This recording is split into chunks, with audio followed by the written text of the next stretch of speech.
palabra, como tú eres como venezolano, ya te cuelga. Este es aló monedero.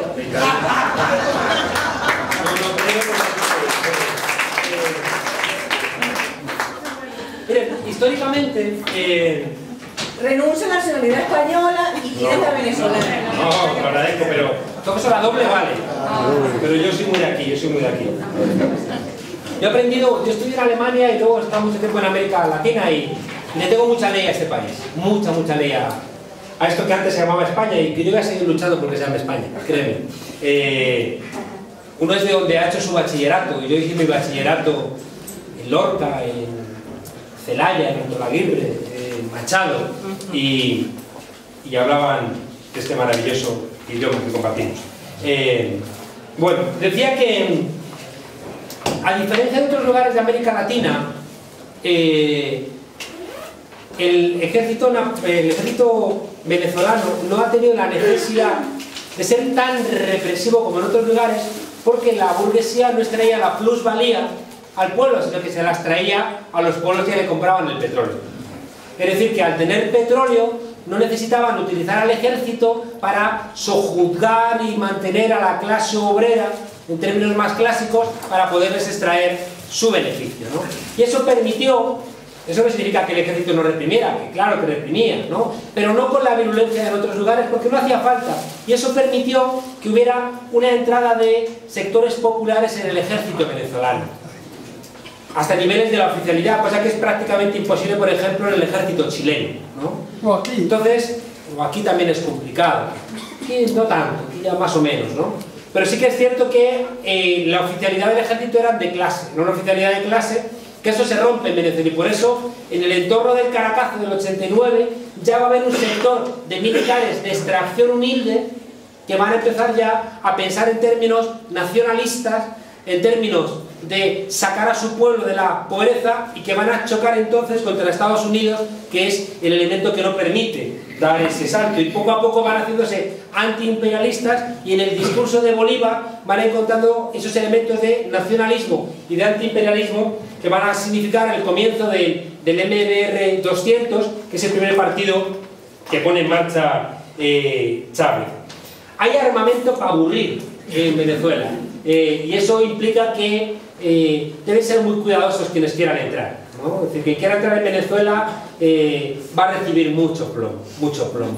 Porque además hay una cosa que la hemos visto antes de ayer, que es que el pueblo tiene armas.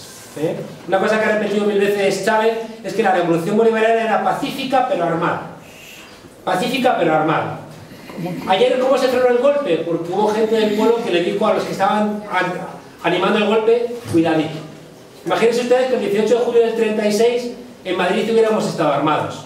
El golpe no triunfa. El golpe no triunfa. Pero como no teníamos armas, el golpe triunfó. Chávez, los 100.000 Kalashnikov que compra Rusia son para el pueblo. Son para el pueblo. Es decir que, aunque se arme el ejército con ellos, los fusiles FAL que quedan libres, esos van al pueblo. Y por tanto eso va a desalentar a cualquier sector del ejército que pueda tener la torpeza o el intento de hacer un levantamiento. Tendría un profundo problema, porque sabe que el pueblo está armado, y Estados Unidos va a ser muy cuidadoso de intentar entrar en territorio, porque además ya no es solamente Venezuela, sino que recibiría una respuesta, como bien plantea Lucía, de América Latina. Es decir, que uno de los elementos centrales de la UNASUR es una fuerza armada conjunta, y por tanto ya quien toque, si eso estuviera articulado, no hubiera tenido lugar el golpe de Estado de Honduras, no hubiera tenido lugar. Y seguramente si se hubiera respondido, hubiera estado más engrasado el mecanismo, tampoco hubieran hecho esa trampa leguleya para sacar a Lugo del poder. Brasil siempre recibe mejor prensa en España, sobre todo del país, porque les compra libros. Es así de claro. Como crean ustedes, es así de claro, Es decir, saben ustedes que el comienzo del Grupo Prisa es la editorial Santillana, y el corazón de su dinero lo hacen vendiendo libros de texto. Yo me reuní con el responsable de Santillana allí en Caracas y le dije, oye, y fui con los periódicos y dije, oye, o sea, ¿esto qué es? Y me dijo textualmente el tipo, Mira, ayer me reuní con todos los sectores educativos de la oposición, que son los únicos que nos están comprando libros, porque Chávez desde hace 3 años no nos compra libros. Y nos dijeron que si seguíamos con esa posición editorial favorable a Chávez, no me iban a comprar ningún libro. ¿Qué quieres que haga? Pues haz lo que quieras, ¿no? Es decir, lo que nunca han entendido es que América Latina tenía derecho a escribir sus propios libros de texto. Oye, es que se los escribían desde fuera. Es muy fuerte. Entonces, ¿qué ha hecho Brasil? Brasil acaba de aprobar el castellano como segunda lengua oficial. Perdón, como primer lengua oficial. Y entonces eso implica que necesita muchos libros de texto. Bienvenido Brasil. Bienvenido Brasil. Y eso es lo que explica porque es verdad que, aun habiendo situaciones que pueden ser similares, se va a disparar mucho contra el eje del mal. En cambio, se va a pasar de lado contra cualquier tipo de problema que afecte a esos países que están todavía dentro de esa cosmovisión antigua de Latinoamérica que tiene el gobierno de España y las instituciones. México va a ser amigo, Colombia va a ser amigo, Chile va a ser amigo. Y los demás van a ser el eje del mal. Ecuador era amigo hasta que dio el salto y ya también forma parte de ese eje. Y por eso hay una doble vara de medir y cualquier tipo de problema se va a exacerbar. Lo cual no implica que sea cierto que hay un problema muy, muy serio de violencia en Venezuela. Es absolutamente cierto y uno de los ejes centrales de Maduro en la campaña es: yo voy a solventar, ha sido el eje central suyo, yo voy a solventar el problema de la violencia. Porque es real, se ve todos los días, ¿no? ¿Qué ocurre? Es que lo podría solventar disparando y matando a gente, pero ellos no quieren hacer eso. Y como no quieren hacer eso es más complicado, porque también los malos están muy crecidos porque saben que tienen cierta impunidad porque la policía ya no los reprime como los reprimía. Pero las cifras de violencia en Venezuela son cifras intolerables para un gobierno, para cualquiera, y mucho más para un gobierno que va en transición al socialismo. O sea, no hay que quitarle un ápice de la dureza.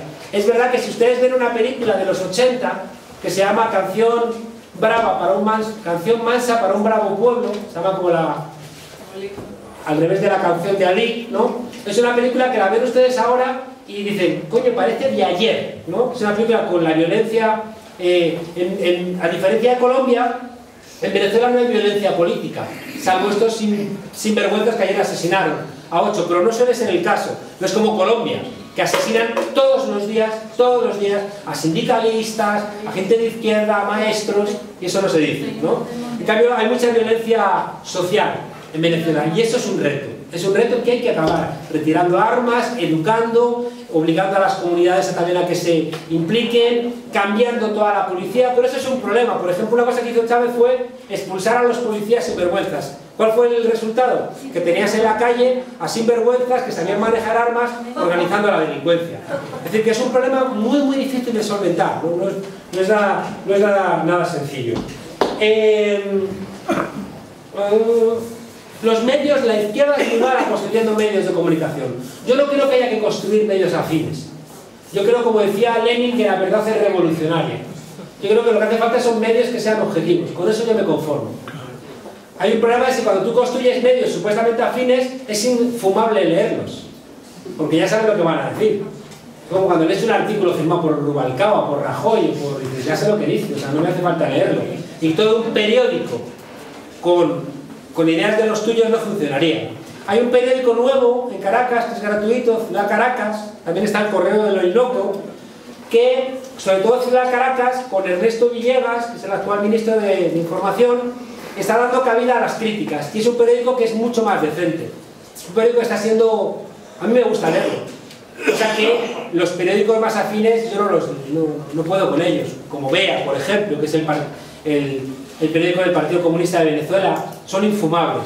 Es como la prensa de partido de aquí, ¿no? Es infumable, ¿no? Porque no hay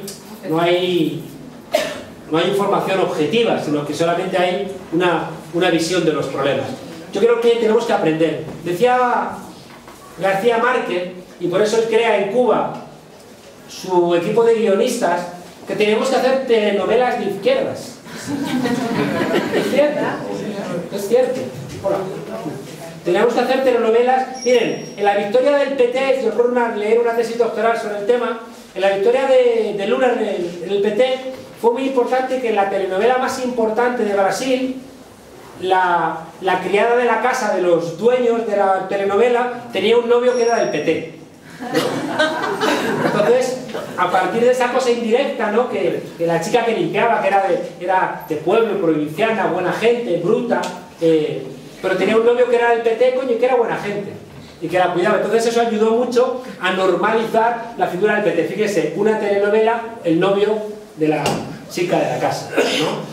Entonces, son cosas que todavía tenemos pendientes, ¿no? Es decir, que nos salen a menudo panfletos, y la gente no quiere leer panfletos, no quiere leer información objetiva, o quiere ver una obra que no le aleccione, que tenga un mensaje, y eso creo que tenemos todavía mucho que aprender todos. Hay un problema con el PSUV, que es una cosa que lo criticamos en su día. ¿Por qué se apuntaron 8 millones al PSUV? Por la herencia del clientelismo de la Cuarta República. Antes el partido Acción Democrática, los partidos socialdemócratas repartían prebendas a través de redes clientelares. Y la gente de repente que estaba en el partido, en la Acción Democrática, se pasó al PSUV. Claro, lo cual no implica que haya ningún tipo de compromiso ni nada, solamente es una red clientelar donde ellos están ahí contando que van a recibir algo, y eso no basta. En Venezuela hay todavía un déficit poderosísimo de formación. El pedagogo era Chávez. Fíjense ustedes que en todos estos años, y mira que yo en concreto lo he intentado, no hemos sido capaces de hacer una escuela de formación, por ejemplo, poderosa de funcionarios públicos. No hemos sido capaces, ¿no? Entonces son cosas que quedan pendientes, fíjense que tienen que ver con la debilidad del Estado. Una cosa que a mí siempre me ha enfadado mucho, hay que ver qué ocurre ahora, porque ahora habrá cambios de gobierno, pero en Venezuela cuando entra un nuevo ministro, echa a 200 personas del ministerio. Cambia hasta los choferes. Eso no puede ser. Pues igual que aquí. Eso no puede ser. ¿Cómo? Igual que aquí. No. Yo soy funcionario y no me echan. No es igual. Créame que no. Créame que no, que hay un problema que queda por construir, que es queda por construir la idea de un Estado diferente. Tiene que ver con lo que les decía, por esa noción de que falta la esfera pública. Sería excelente que los cambios que hay ahora se puede cambiar al ministro, es normal que cambie el gabinete de confianza, coño, pero no tienes por qué cambiar a toda la estructura del ministerio, ¿no? Yo creo que eso sería muy muy bueno que se hiciera, porque, coño, porque hay instituciones que conviene que tengan estabilidad, ¿no? Que conviene que vayan teniendo su pozo, que vayan teniendo su capacidad de hacer las cosas. Hay ejemplos espectaculares en Venezuela de cosas que tradicionalmente no funcionaban, y con un equipito de 20 personas con IDEX, los que expedían los documentos de identidad y los pasaportes. Aquello era una cueva de ladrones, una cueva de ladrones. El anterior había montado en el sótano de su casa la imprenta para hacer los pasaportes, ¿no? O sea, un sinvergüenza. Entró un grupo de gente joven y hoy en 2 semanas tienes tu pasaporte y no hay que pagar ya nada a nadie. Es decir, que las transformaciones son posibles, pero hace falta gente honrada. Y por eso, fíjense ustedes, a mí me gusta mucho la gente joven en Venezuela. Son la gente que han vivido más el proceso y que están mucho más socializados en esos valores, que han escuchado el ejemplo del presidente Chávez, y que, coño, que me resulta más difícil ver a esa gente joven robando que a gente que ha vivido 20 años de su vida en la Cuarta República. Lo último que queda por... También la otra pregunta es si hace falta otro líder que sustituya a Chávez. Y diría lo mismo que dije antes como Maduro. Miren, líderes como Chávez hay uno cada 50 años, ¿no? Es decir, bueno, que no sabemos, igual surge la semana que viene, ¿no? En fin, el futuro no está escrito, ¿no? Pero son líderes con unas cualidades tan espectaculares, y que también les tocan vivir momentos históricos que los hacen todavía más espectaculares. Chávez, además, fíjense ustedes, no es un líder maravilloso, sino que también no es como digo yo siempre, no es el príncipe que va a matar al dragón y rescatar a la princesa, sino que cuando hace esto, el dragón le da un manotazo, lo tumba del caballo, y es la princesa, que es el pueblo, el que tiene que rescatarlo y matar al dragón. En el 13 de abril, cuando hace que fracase el pueblo, que hace que fracase el golpe, es el pueblo. Por eso les decía que Chávez es Chávez con pueblo. Cuando Chávez dice huele a azufre, es porque tiene detrás mucho pueblo. Cuando Chávez le dice a Clinton, que quieres que la Fuerza Aérea Norteamericana sobrevuele territorio venezolano, sin problema. Yo también te doy las gracias porque permitas a la Fuerza Aérea venezolana sobrevolar territorio norteamericano. Le dice el otro, no, eso no, pues entonces tú tampoco. ¿Por qué le dice eso? ¿Tú sabes? Porque tiene detrás mucho pueblo. ¿Por qué le dice al Vaticano, le dice al Papa, tú de Papa no tienes nada? Tú estás apoyando a los ricos y te estás... Perdone Papa, pero usted está con los ricos. Usted está con los ricos. Se santigua 2 veces, pero le dice al Papa. ¿No? Dice, usted está con los ricos, usted ya se ha olvidado de los pobres. Y le regaña al Papa, ¿no? Es decir, que el presidente Chávez no tuvo ningún tipo de problema en pelear contra cualquier poderoso porque tenía detrás mucho pueblo. Pero igual que Nicolás va a tener éxito por sus propias cualidades, porque va a tener detrás pueblo. Si a Nicolás le retira el apoyo convencido del pueblo no va a funcionar. Y por eso, fíjense ustedes, me alegra que esos 7,5 millones de votos son votos súper convencidos, ¿eh? Son 7,5 millones de votos, vamos, de una pieza, que van a la transición al socialismo, que no se van a dejar engañar, que si le da el golpe de Estado van a la calle.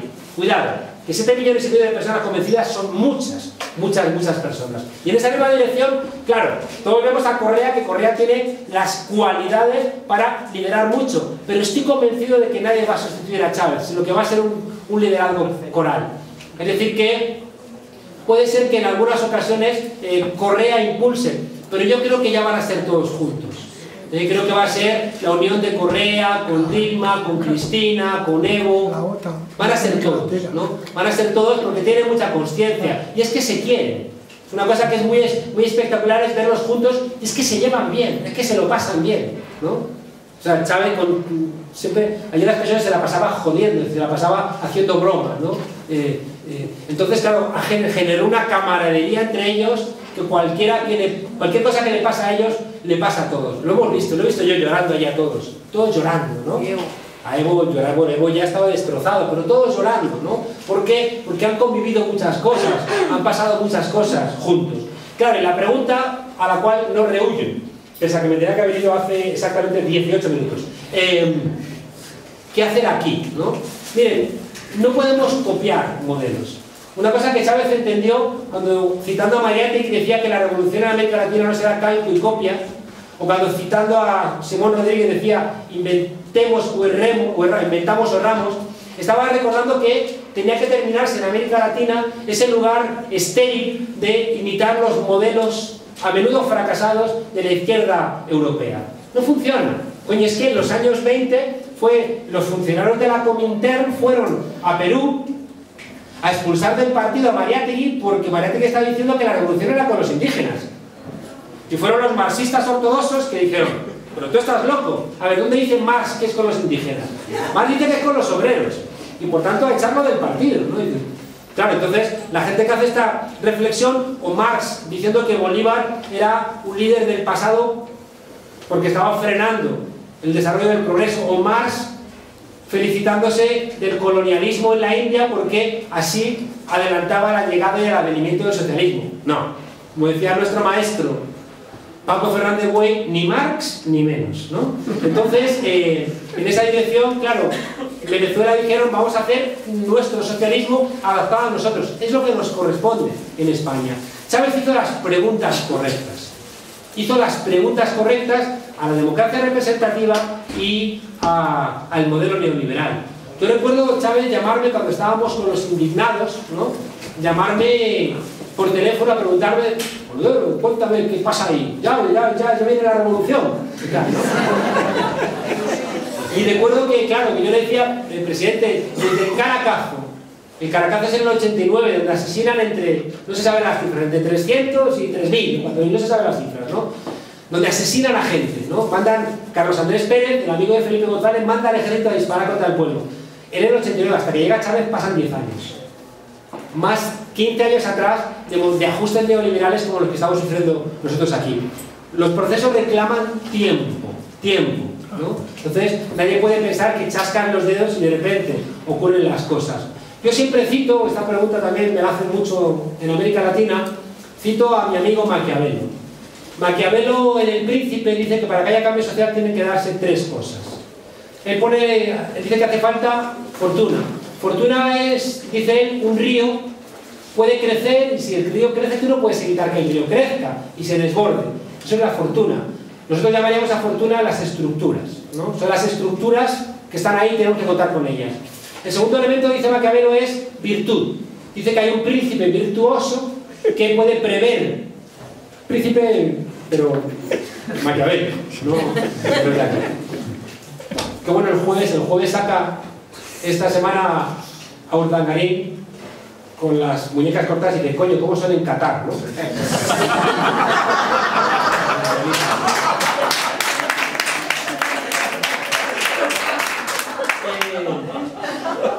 El segundo elemento que dice Maquiavelo es virtud. El príncipe virtuoso prevé que va a crecer el río y manda a construir un dique para evitar los efectos negativos de la crecida.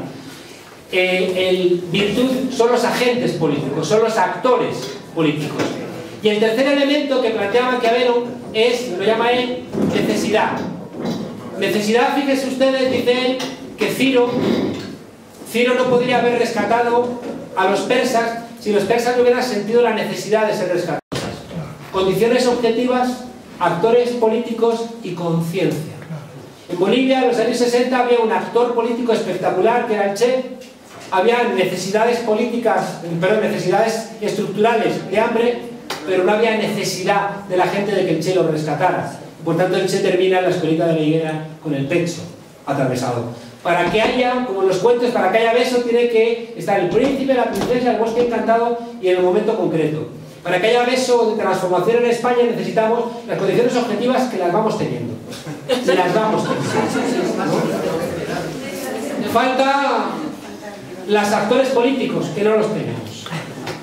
Tenemos que ir pensando en liderazgos, en plural.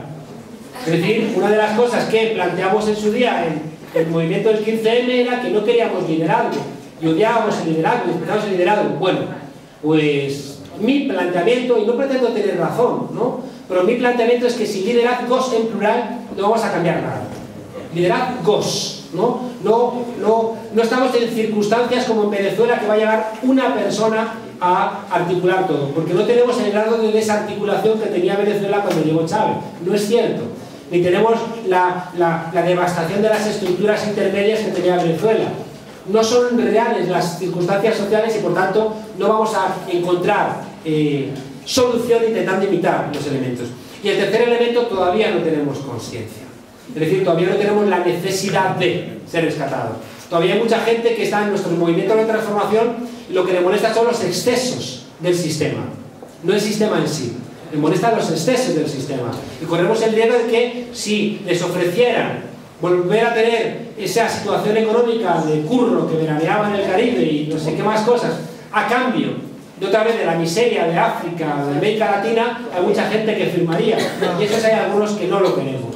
Por tanto, ¿qué hacer? Entender que las preguntas que hizo Venezuela son las correctas. Que coinciden, de alguna manera coinciden. Fíjense ustedes, con una parte de las preguntas del 15M. Lo que pasa es que también allí tuvieron que ser más claros con lo que significa el neoliberalismo, con lo que significa el imperialismo, con lo que significa las transnacionales, con lo que significa el poder, ¿no? Que hace que la gente no pueda salir del agujero. Necesitamos pensar, ya digo, en liderazgos. Uno ve a Ada Colau y dice, tú vas a ser una de ellas, ¿no? Uno ve a Alberto Garzón y dice, tú vas a ser uno de ellos, ¿no? Uno se da cuenta de que van surgiendo en la sociedad gente que tiene credibilidad, que tiene frescura, que tiene swing político, ¿no? Como para convencernos de la transformación. Y después es muy importante que sigamos trabajando en generar conciencia. Yo siempre digo que hay una frase que me gusta mucho del Principito de Saint-Exupéry, que dice que si quieres navegar no empieces construyendo un barco, cortando tablas, clavando clavos, lo que si quieres navegar empieza construyendo o sembrando, empieza sembrando en los hombres y mujeres anhelo de mar.